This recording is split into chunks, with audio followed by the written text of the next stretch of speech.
Okay. Hey, our candidate interviews continue today, and in the House this morning, we have Yakima County Clerk Janelle Riddle running for re-election. And thank you for coming in, Janelle. Surprising that nice that you're here, given about what's happening in your office, and nice that you're running. And thanks for coming in. Tell us about who Janelle Riddle is. Well, I've just been the county clerk now for, I'm in my first term, 3.5 years. My husband and I have been in business in excavation in the valley now for close to 35 years. I have 2 sons. They're full grown. They work in the business with us.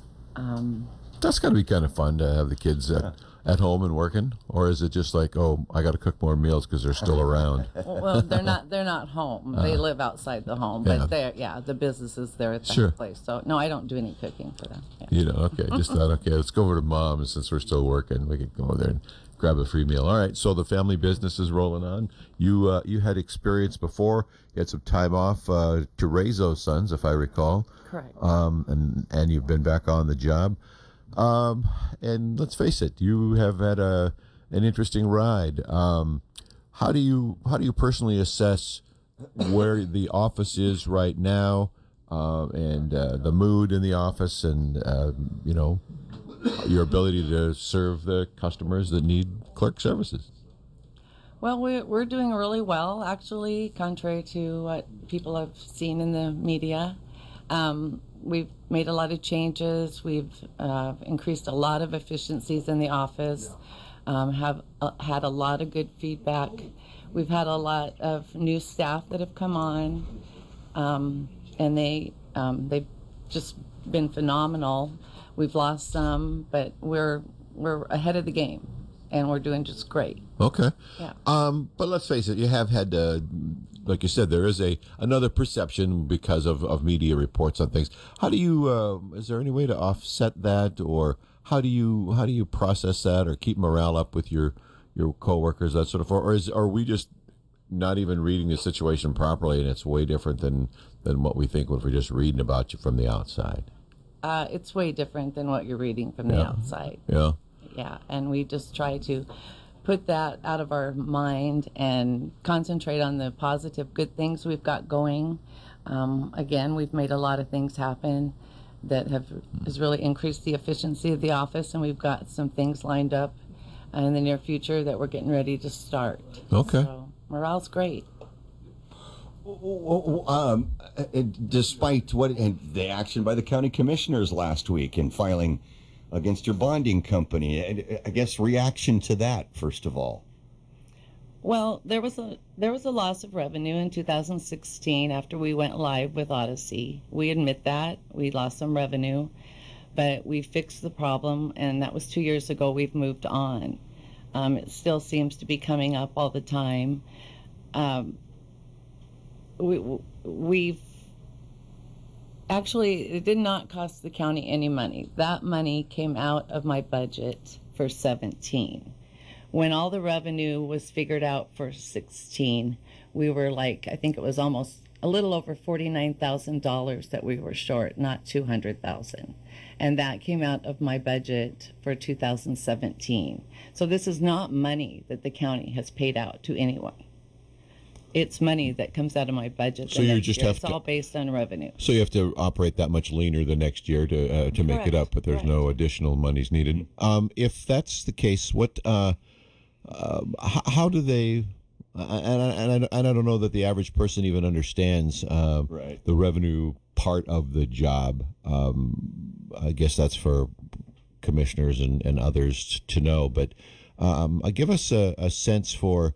Where does that revenue come from? If we came short during the implementation of a system, is that like fines that didn't get collected? Or I mean, what kind of money are we talking about? The issue was child support orders. We were not reimbursed by the state because we did not have the orders to them within the required 5-day period. Okay, so that's money. They got them like 7 days later, 6 days later, but if you don't get them there within the 5 days, the law says that they don't have to reimburse us. So okay, they didn't. So that money just, it's like anybody else. You miss a deadline, you wind up eating it, and then you move on, right? But you didn't. Correct. We didn't have to go out and tax somebody extra for that. Okay. So that system's working fine now. Is that the Odyssey? Yeah. Yeah, it's working great. There's still a lot of financial areas that they're working on. Odyssey did not come with financial. They've added that to it, and it's working really good. There's a lot of things that the state auditor is working with AOC on that Odyssey does not provide in financials that they need in order to audit correctly. So, and know exactly what is going on.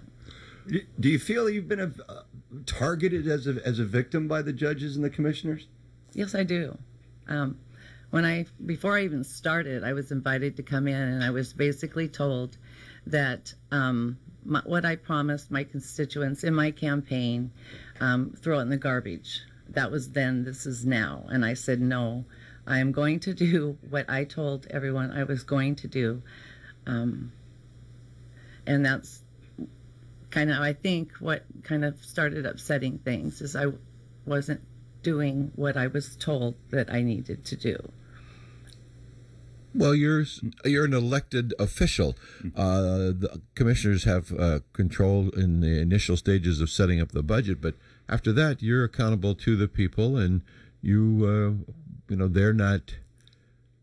I guess technically they may be supervisory or whatever, but they're not your boss. The people are your boss, right? Isn't that Correct. Was that how you view it?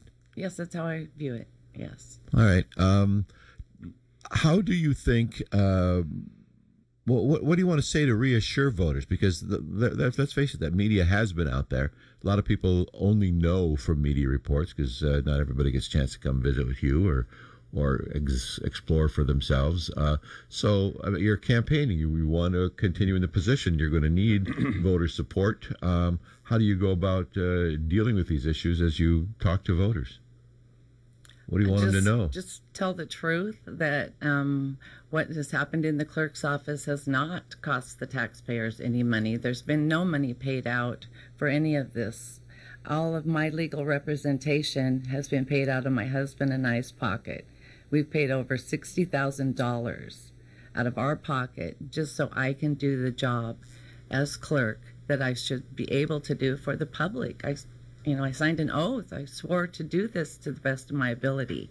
And I walked in from day one and was just not able to do anything that I was responsible for. So in creating the separation of the powers, the clerk, I think the biggest misconception that the public has is the clerk does not work for the judges in the court.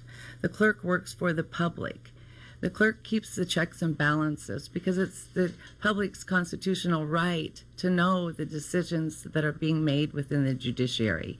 They can't be in every court hearing all day long, every day to know. So that's what the clerk provides. That's why we cannot be under the control of the court. They're in the judicial branch. The clerk is in the executive branch. And I am totally constitutional. I don't care what right it is. I'm going to protect it. And that's exactly what we've done. We've put up the barrier, the division, and we just like the opportunity to do what we need to do in the clerk's office for the public without being harassed all the time. So I guess, though, I think the way I'm reading it here, Janelle, is that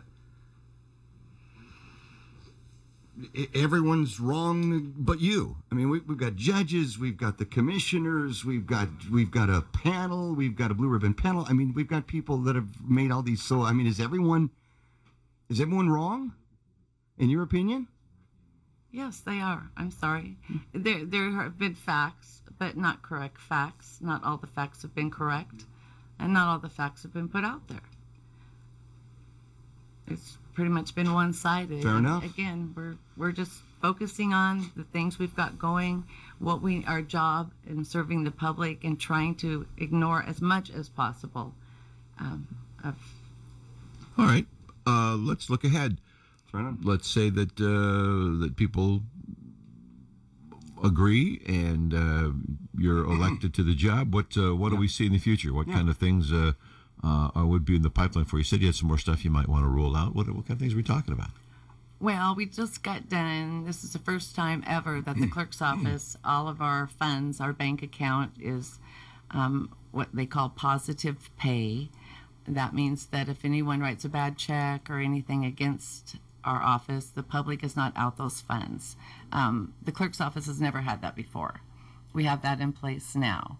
We're getting ready to do card readers at the front counters. We have a lot of people that pay cash, and that is something that everybody's asked for. And the auditor's office, the treasurer just got the auditor's office set up with it, and we're next in line, and we're really excited. So people can want information, or when the public comes to you, are they seeking printed records of things? I mean, what's your most frequent interaction with Joe Public? Usually they want copies of documents out of their court file. Okay. For various reasons. Sometimes we get asked for legal advice. You know, people want to know, what do I do? Where do I get it?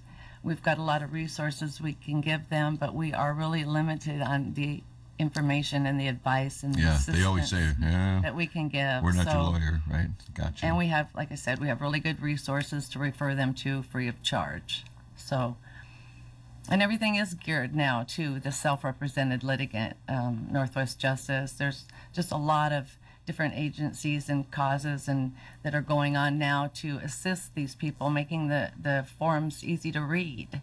And we're glad to be a part of that. Well, our legal profession, I've always felt, shouldn't be so complicated that a normally smart person couldn't be able to figure it out and work his way through it. It shouldn't be made more complicated than that.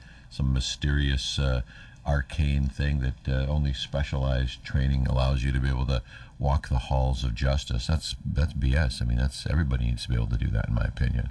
Yes. Janelle, what are you hearing from voters? I think you're doing some doorbelling, doing some handshaking. What are you hearing from voters? What do they want? Well, you know, I've kind of been campaigning for 3.5 years now because I had to. I've had to get out and talk to people. I have a lot of support behind me. I have people coming up to me that don't even know me that say, "Good girl, you're doing the right thing. Don't let them push you around." I have a lot of support. What are you hearing from them? What do they want? What do they want change? They want changes, or just continue to work hard in the clerk's office? Just continue to work hard and do what we're doing. Yeah. And they're happy with the changes that we've made. We don't have people sitting after court waiting to get a copy of their documents. We are certifying a lot of them in court. So they leave the courtroom and they're gone on about their business, spend time with their family. So that to us was the time that the public spends assisting and time in court. So that's been a great benefit. Excellent. All right, we're getting close to time here. So with Yakima's all ears on the radio, as we hope they are for all of our interviews, here's your opportunity to speak to as many voters as you can in one swoop. Beats knocking on one door. You're knocking on thousands right now. What would you like to say to the potential voters out there? Make your pitch. I just want to thank the voters for putting me in this position and trusting me with the service that we provide to them in the clerk's office. I'd like to stay in there. We've got some things going on that I'd really like to be a part of when we begin. And there's things that we're finishing up that I would like to be a part of. Again, I feel I still have my honesty and my integrity that I've had when I took this office, when I was elected in, and I just hope the public will look at the services that we're providing and not necessarily listen to the one-sided media that's out there. Fair enough. Janelle Riddle, acting in her capacity as Yakima County Clerk, seeking a second term, and the vote is August the 7th. Janelle, thank you for coming in. We appreciate it, and good luck. And I guess it's just you and your opponent only, right? Correct. So we will expect to have you back again as the campaign moves on after the smoke settles from the primary, sometime maybe in latter part of August or September, and we can get into more specifics about some of the other details of the kinds of things that you're talking about that might give voters a little more fleshed out idea of what they can expect to come in the clerk's office. So thank you very much for your time. Great. Good luck, and find some shade this weekend, all right? Thank you. All right.